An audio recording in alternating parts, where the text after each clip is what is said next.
Bom, olha só que interessante. Pouco se pode dizer a respeito do que será o resultado da eleição em outubro do ano que vem, claro, né? Mas algumas coisas começam a ficar consolidadas.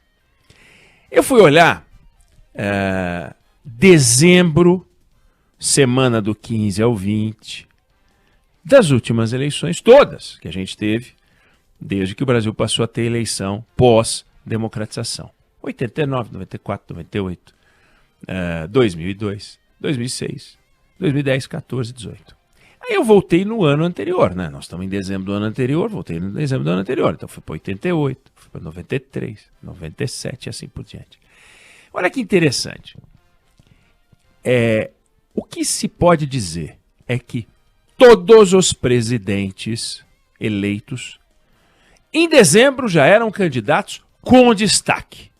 É isso que é uma conclusão que se pode tirar das últimas eleições. Ou seja, a história de ainda pode surgir um nome novo? Claro que pode, pode. E a gente pode até dizer, olha, é a primeira eleição em que surgiu um nome novo depois de dezembro do ano anterior. Mas em nenhuma eleição isso aconteceu. Nenhuma. E a gente já teve algumas. Eu não estou falando de reeleição. Estou falando de eleição em geral. Então, em 1988, o Collor já tinha sido destaque, já era destaque na imprensa desde o começo do ano de 88. Em março de 88, eu trabalhava na revista Veja. E ele foi capa da revista Veja com o título Caçador de Marajás. E já tinha sido entrevistado por vários veículos e já falava em campanha presidencial, 88.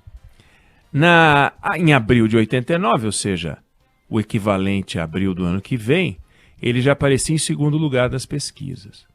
Em primeiro lugar estava o governador de São Paulo da época, que era o Orestes Quercia. Tinha 18%, o Collor tinha 14%. Muito apertado o quadro na primeira rodada de pesquisas. Quercia com 18%, Fernando Collor com 14%, Leonel Brizola com 13%, Lula com 12% e o Covas com 6%. Ninguém chegava a 20% das intenções de voto. E a gente tinha um ambiente tenso, declarações patéticas. Ulisses Guimarães, que foi candidato e foi ignorado pelo eleitorado, mas era presidente da Câmara e presidente do PMDB, dando pancada no governo Sarney. Ele tinha todos os cargos do governo. Que interessava era do PMDB, claro. Tinha o PFL, que depois virou DEM, também tinha muito cargo, mas o PMDB era uma coisa impressionante. Mandava no governo, desmandava no governo. E aí ele disse o seguinte numa entrevista em dezembro, por isso que eu trombei com ela. O PMDB não tem culpa pela crise econômica, é muita cara de pau. E o ministro do Exército, naquela época, as declarações dos ministros militares eram muito importantes. Ele disse o seguinte, olha, as Forças Armadas não sairão da calha democrática, porque era muito tenso aquele primeira eleição realmente direta, né? Porque a anterior tinha sido indireta, então a primeira eleição direta depois da redemocratização. Então as Forças Armadas não sairão da calha democrática, mas também não deixarão que os outros saiam. O E talvez fosse melhor, e também não deixarão que os outros saiam, mas ele disse isso, então foi uma coisa que deu tranquilidade. Aí a gente vai para a eleição de 94, e as pesquisas de intenção de voto, Fernando Henrique o nome já era falado, as pesquisas de intenção de voto de abril de 94, tu colocava o Lula com 40% das intenções de voto, Lula com 40%. Hoje, em dezembro, Lula aparece com mais de 40% em algumas pesquisas, Lula aparecia com 40%. E o Fernando Henrique tinha 12%. Mas ele não era o presidente da República, ele era o ministro da Fazenda do governo, né? Nas eleições, aí quando chega a rodada de junho, julho, aí já tinha virado. Fernando Henrique tinha 40% e Lula tinha 22%. 98, nem precisa dizer que o candidato a presidente já estava, porque era reeleição. Na verdade, uma reeleição fabricada, porque não existia no Brasil a figura da reeleição, o Instituto da Reeleição, que o Fernando Henrique criou para ele. Muito polêmico, muito controverso, métodos discutíveis e como discussão ética, né? Você criar a reeleição para você mesmo, complexo, mas o fato é que o nome dele já estava na boca do povo. 2001 aconteceu um negócio muito curioso, a eleição de 2002, mas em 2001 todo mundo sabia que o Lula era candidato.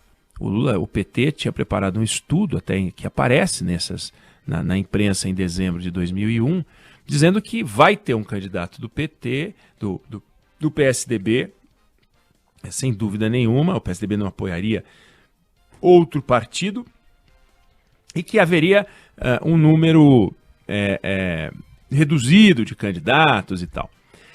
E havia uma disputa no PSDB, já desde o início de 2001, entre o atual senador Tasso Gereissati e José Serra, também senador, e José Serra. Então Tasso Gereissati e José Serra disputavam para saber qual dos dois seria o candidato do governo. O governo era tucano.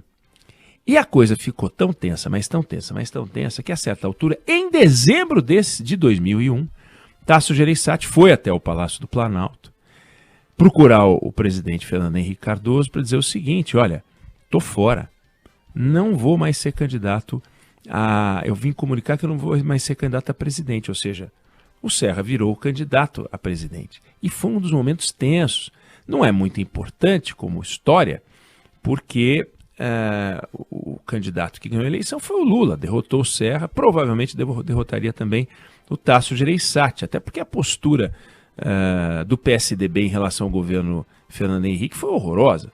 Negou as conquistas, escondia as coisas para tentar conquistar um voto que era do PT. Então ele tinha que ser governista e o PSDB resolveu não ser governista naquela eleição.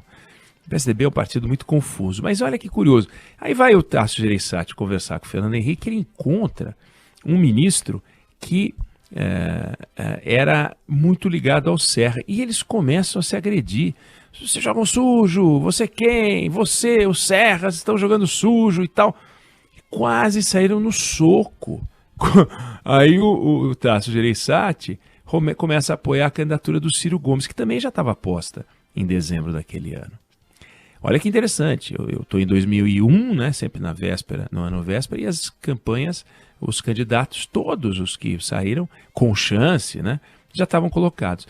Aí a gente vai para a eleição de 2006, que é a reeleição contra o Geraldo Alckmin, saiu um Datafolha no dia 15 de dezembro, hoje, do ano de 2005. Véspera, portanto, ano véspera da eleição de 2006. E, pela primeira vez, olha que curioso, o Lula não aparecia em primeiro lugar nas intenções de votos para a eleição do ano seguinte. Tinha mensalão, o clima estava tenso.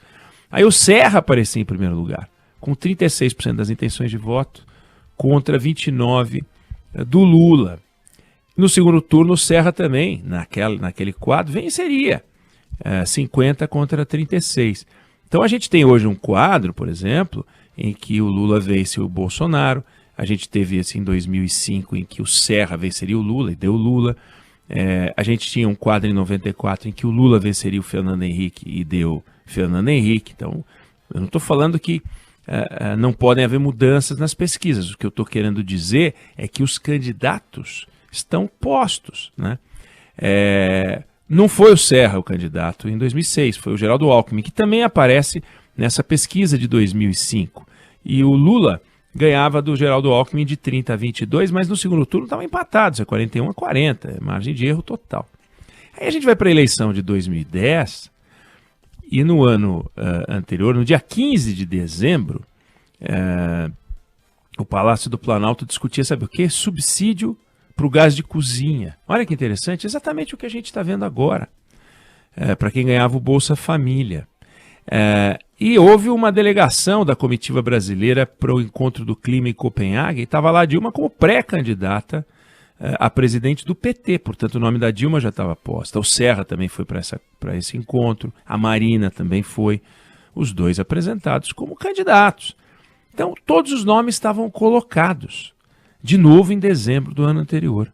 A gente vai para a eleição de 2014, em 2013 foi a eleição da Dilma contra o Aécio.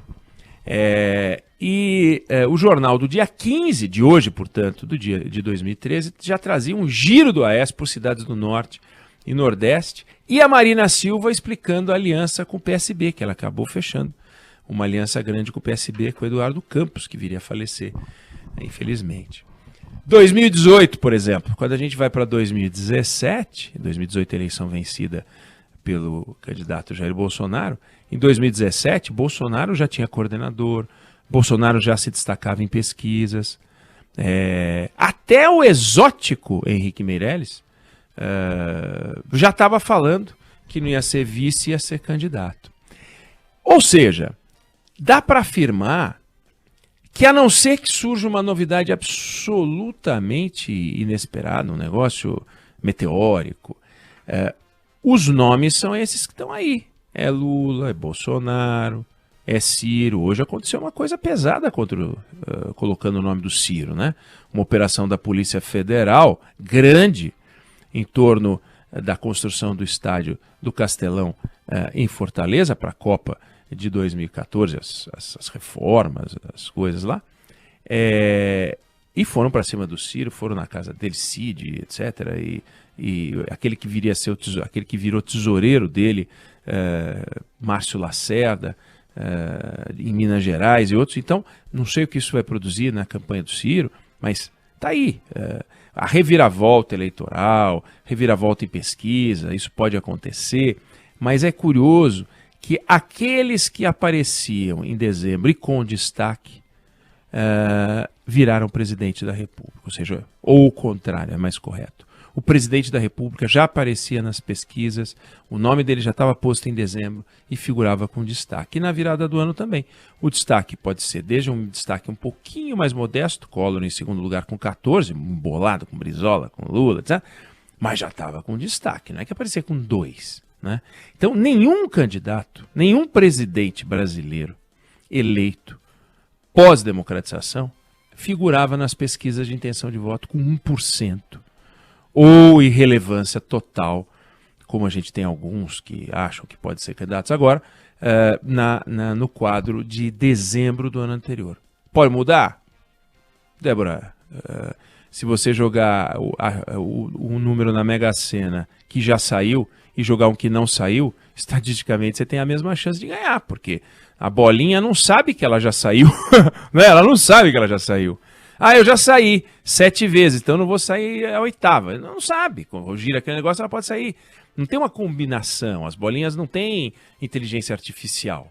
Então, como não tem inteligência artificial, nada impede que um candidato com 1 tenha 100% dos votos. Mas é pouco provável, né? Tem um entorno do ex-presidente Michel Temer que acha que ele tem que entrar de qualquer jeito por uma aliança de partidos para poder qualificar o debate, colocar os temas importantes, etc.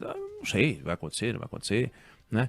Agora, hoje o MDB lançou, né, atualmente o candidato do MDB é Simone Tebet, que está lá embaixo nas pesquisas, né? Os nomes colocados, esses nomes alternativos, estão todos lá embaixo nas pesquisas. E inclusive o PSDB figurando lá embaixo nas pesquisas. Hoje, então, eu queria trazer isso.